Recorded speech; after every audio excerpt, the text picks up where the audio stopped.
Good day, listeners and viewers. Welcome to this edition of the Pure Sex Radio program. We're glad to have you here with us. My name is Jonathan, and I've got my buddy Steven Cervantes here. And so, Steven, how are you doing today? I am blessed and glad to be here. Awesome. Summer's going well, and hope yours is too. Yeah, well, a couple of things before we get started.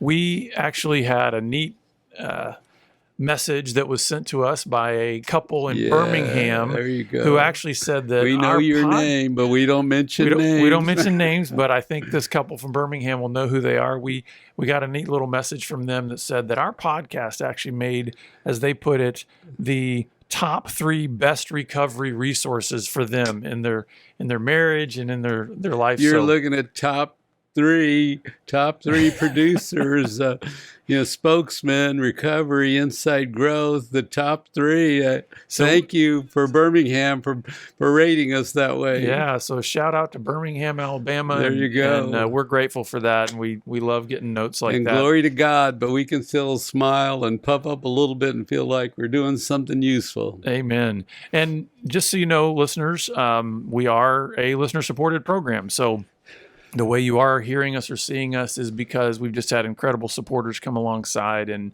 partner with us. You can learn more about how to give to this ministry at puresexradio.com and click on the donate link. Also, we would really love it if after listening to the program, you would rate and review the podcast. That is the easiest, way to kind of pay it forward and let people make it easier to find our program when they're looking for this kind of a resource. So, Steven, you're not going to make any mention of my facial hair at all. For viewers, I've got a different look. He does. He rented this beard, I think. Yeah. Oh, no. That's the real thing. I was very blessed and fortunate this summer to be able to take an extended sabbatical, which has been unusual. I've been doing this work for 18 years, and I'd never gotten an extended sabbatical. So it was really a gift from my board, and the staff did a wonderful job while I was away. But part of it was I said, you know what, I'm going to take a sabbatical for my face too. Yeah, and great. Really, we're the same age, but look what the sabbatical did for him. I'm thinking about going on a sabbatical. That's funny. Yeah, I decided that the sabbatical for my face is going to continue. No more shaving for a while. But all right, we digress. What do we got? What do we got today, Steven? I am the emotional mapping guru. I keep trying to figure out. In fact, this thought just crossed my mind. Can I map even myself out or map you out? It seems so overwhelming. We talk about emotions. It just seems like, oh no, that's just too big a topic. And yet, I think God is a God of order, and we're all made certain ways, and we're very predictable, and we're very consistent. You've heard me say this before. We're very repetitive, and if you look, you can really map yourself out. But I'm in the developing strategy of how to do it. So I'm reading stories and talking to men and picking up pieces of information. And the Gateway man, thank you guys. You're so... Every man I've ever asked, can I share some of your story? That man said, yes. If it'll bless my brother, share my story. So we never tell one story, merge the stories, and we try to have a big dialogue. But because we believe our God is a God of order, that if we look at the stories, we can find pieces that make sense. So it's just a life. But I guess I'd want you to think about yourself as we read these pieces and see how much of them sort of map you out. Because if we know ourselves, we can be at peace. We don't have to be troubled or anxious or fearful. And I think it's just important to say at this point, before we even get into some of the details of this story and kind of a larger story, is that I think some people out there just need to be encouraged that you are knowable. Because I think sometimes in our brokenness and the way things have gotten twisted and distorted in our lives and the traumas we've experienced, the wounds we carry, all those types of things, the stuntedness that's been part of our development, you can kind of reach a point where you almost lose hope. Like, I'm so broken, I'm so, out of not sorts, fixable, that it's almost like even just diagnosing my issues can't be done. And so I love the fact that you use that word of mapping. It's like, if you think about what mapping is, it's about taking multiple points, or even you could call them pixels, right?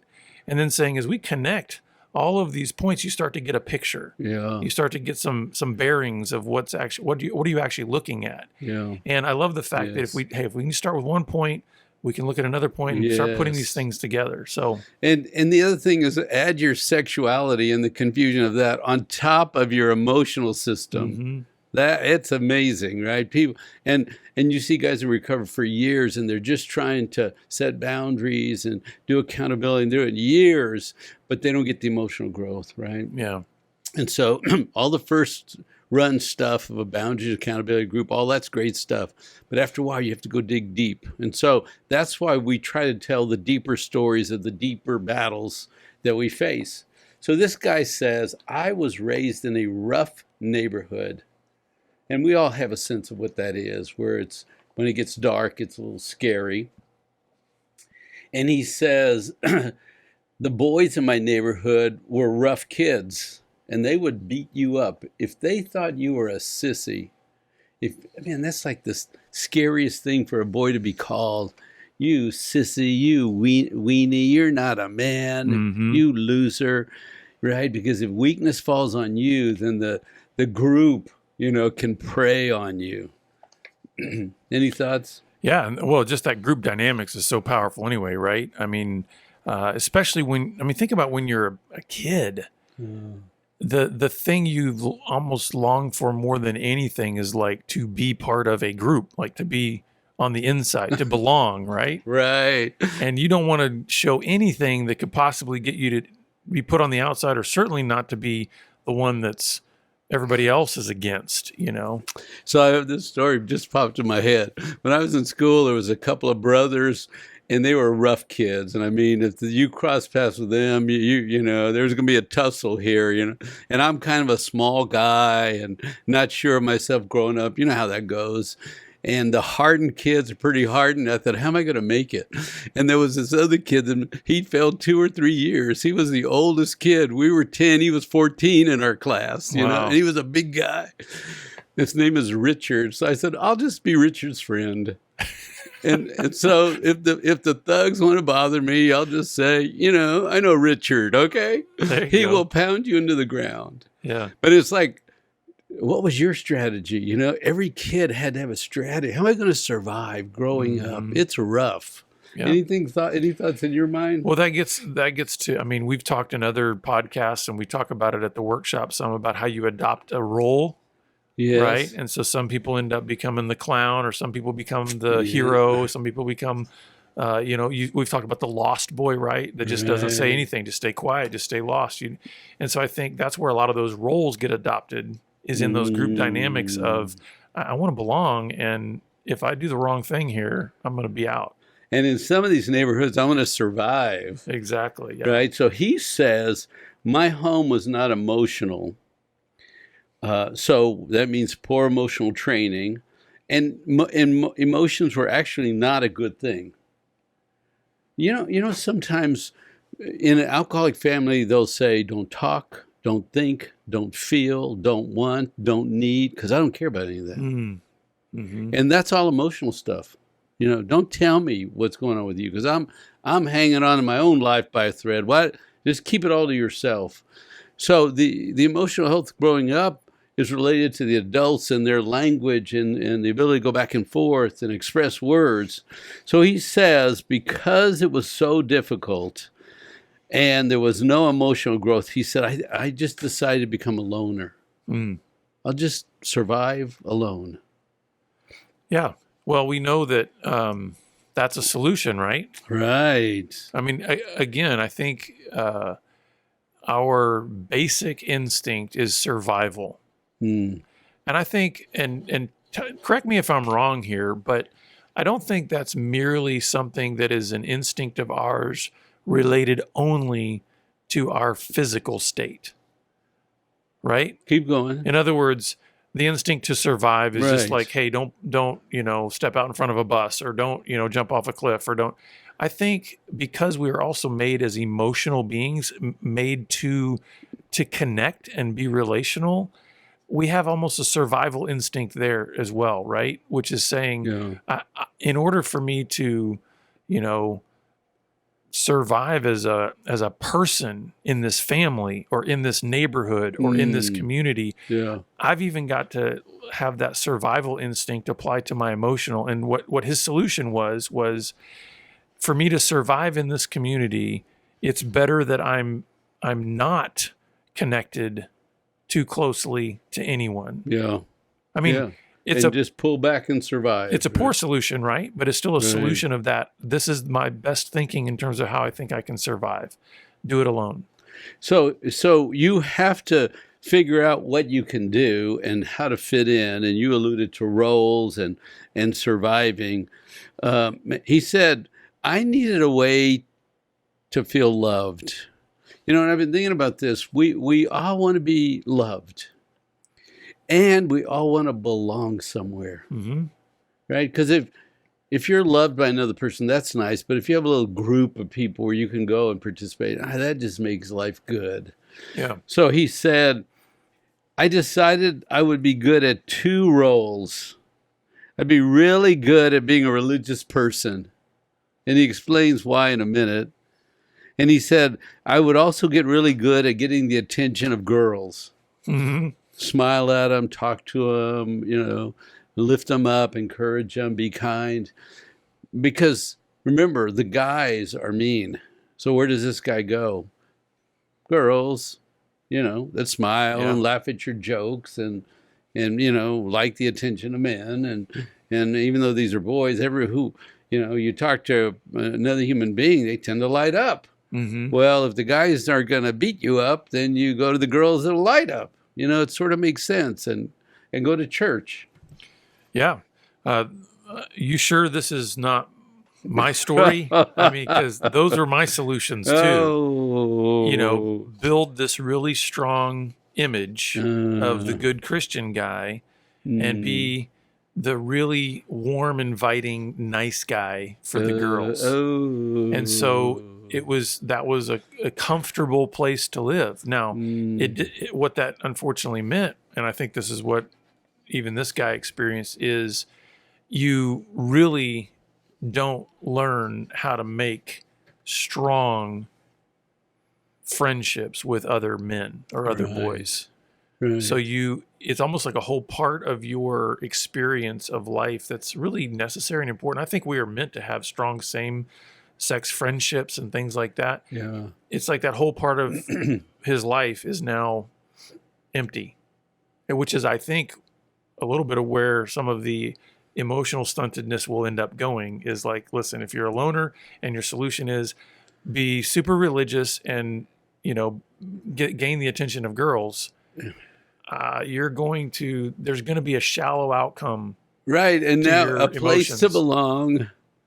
And if a girl responds, you feel loved, right? Yeah. You find love and belonging, right? That's pretty good. So this guy was smart when he discovered church, because he said being religious meant you could interact and get the respect of adults. So maybe you couldn't get the respect of your peers, but you go to church and you look like a church guy and you do Christian stuff and you use the language and, oh, look how special little Johnny is, you know? And he said, and also they had great potluck dinners.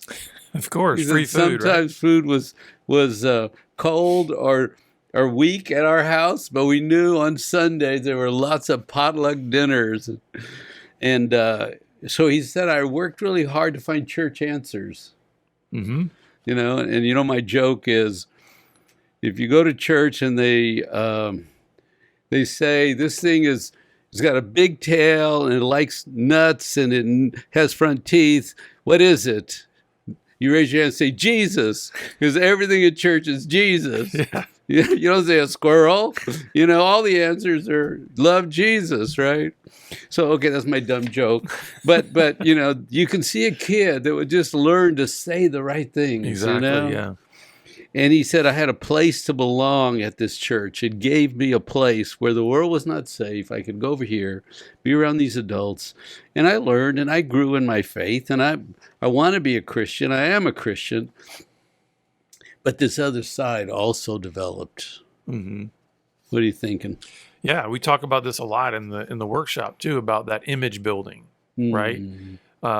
You know, when the realities of our self are scary, like we don't know what to do about it. You know, he's in this neighborhood where he doesn't feel that safe. He doesn't necessarily know how to you know, connect. So therefore his default is be a loner. Don't, you know, and try to find, you know, girls that'll like me. You start to realize there's certain things about yourself you don't want to put on the front page, so to speak, even with other people. So it's like, okay, I don't like the fears that I have, the insecurities. And so I need to present an image that says, I'll just say Jesus to every question that's out there, right? That's it. And in some ways, you do that long enough, and you know what? People won't ask you any deeper questions. They won't probe. They won't, because it's like, oh, that's the Jesus guy over there. You know what I mean? So in some ways, and you fit in real well with a little group. Yeah, well, and of the Jesus people, but then there's this other crowd. And what I would say, almost as a little sidebar to that, is this is a sad commentary on a lot of churches that were just fine with the Jesus answer. In other words, instead of probing and saying, no, do you realize I was describing a squirrel? Let's be honest here. Let's not pretend that everything's just an easy little pat answer. And so in some ways, I think a lot of our churches have aided in these false image, or the image building, you know, of wanting people to be what they want them to be. I don't want to see your ugliness. Just tell me Jesus. Just tell me Jesus, you know. So now remember, this is a kid who's setting up his emotional program. And I was listening to an author, and she said, sometimes we really have to go back and think about the times in our lives that we're very emotionally charged. Those always have a takeaway and a message and a meaning. And so we're just slowing down and thinking about our youth, inviting you to look at your youth, your start of your emotional program. Because look how early this gets set up in a kid's life. I'm going to be a loner. I'm going to stay away from the boys. I'm going to hang out with the girls. And let's be clear here too. We only gain this kind of language in hindsight. It wasn't as if when he was 6, he said consciously to himself, I'm going to be a loner. And then when he was 12 said, I'm not going to connect with the boys. I'm going to connect with the girls. Or, you know what I mean? It's like these things are not necessarily consciously happening when you were establishing that framework, right? Right. But you do know, I like this. Oh, I don't like that. Right. Oh, I'll do more of this. Well, that's what I'm saying. Yeah. You know those things, but you can't articulate them. Yeah, and they're not like in the front party where you can explain great detail. You just know in your being, oh, this is comfortable. I'm going to go there. Well, and I just wanted to say that because I don't want any of our audience to think, you know, shame on you if you weren't consciously aware of this as you were growing up. It's like, no, none of us, you know, as I'm seeing this, I'm seeing a boy here in this story that is doing what all boys do, what all children do, which is whatever the next step is, I want to try to make it the path of least resistance. Yeah. In other words, I want to take a next step that isn't going to embarrass me or hurt me or make me look stupid. So that means, she smiled at me. I'm going to go over there. Right. You know, that guy was growling at me over here. I want to go over here to this girl that's smiling at me. So he says relationships with boys was difficult. You know, and there's like the regular guys. I don't know if we could break them into 3 classes of soft guys and regular guys and hard guys or something, right? There's always a third of the guys that are too hard, too mean, too crusty, too rude. And I was watching this movie. Oh, it's Gran Torino. And there's a scene in there where he gets his hair cut. And they're just like pushing each other's buttons, calling each other names. And he tells the young kid in the story, this is how men talk. And I laugh because I never learned to talk like that. Right, yeah. But they're calling each other names and they're pushing on each other. And yeah, see you next week. You know, it looked like they trashed each other. Yeah. And there is an aspect of guys that just like chest bump up against each other and rough each other up and call each other names. And that's something that's part of the process that goes on. Mm-hmm. But if you're in the softer class of guys and you run into the hardened class of guys, that, you know, you can hold your own if you're a middle guy. Mm-hmm. And I don't know if this is making any sense, but the softer guys don't know what to do with the hard guys, where the hard guys can bump up against each other and they're just like testing each other or something. So he says, the guys I ran into were mean, they're cruel, they're hateful and hurtful. But the girls were kind, and they were nice, and they were friendly. And he said, if I could get a girl to smile and laugh, and I thought, man, she's enjoying me. Yeah. Man, that's everything. Mm-hmm. And I mean, let's step outside of this story for just a second and actually kind of paint that picture as normal overall. In other words, I don't want anybody to hear this and say, man, that was kind of strange that he went there. And it's like, no, first of all, if anybody's, 13, 14 years old and somebody, like if any guy is that age and a girl smiles at him, it is natural. It's God built in that there should be a sense of like, you wow, notice me, you see me, now, you think I'm normal. I think it's accentuated in a story like this guy where he has such a hard time with connecting with boys that then it's like he's probably over magnifying that response now that he's getting from a girl, where it's like, well, that's everything now. And I need to make my whole life revolve around, her smile. Does that make sense? Yeah, and so I think it's too much. I think one thing that's probably important for all of us is we're thinking about our own emotional maps and looking back on how our emotional systems were developed is maybe being able to look at those places where, because we were stunted in one area, we exaggerated in another area. That's right. Yeah. And so this guy, he was stunted in being able to form friendships with other guys. So man, he exaggerated in trying to get the attention of girls and making that kind of his complete focus. And we're sexual beings. Yeah. And we're biological, and we like attention, and we like laughter, we like to be enjoyed. We still like that today. Yeah, you don't outgrow that. No, that's great stuff. Yeah. But you have to remember, no emotions at home. Nobody cared about you. Nobody drew you in. Nobody wanted to talk to you. Nobody cared about what you thought. So you think, well, okay, I'll just go it alone.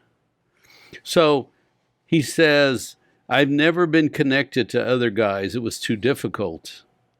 So you think about this. You're a guy and you don't connect with other guys. You don't have buddies or running friends and guys. You go, hey, let's go down to the creek. Let's walk downtown.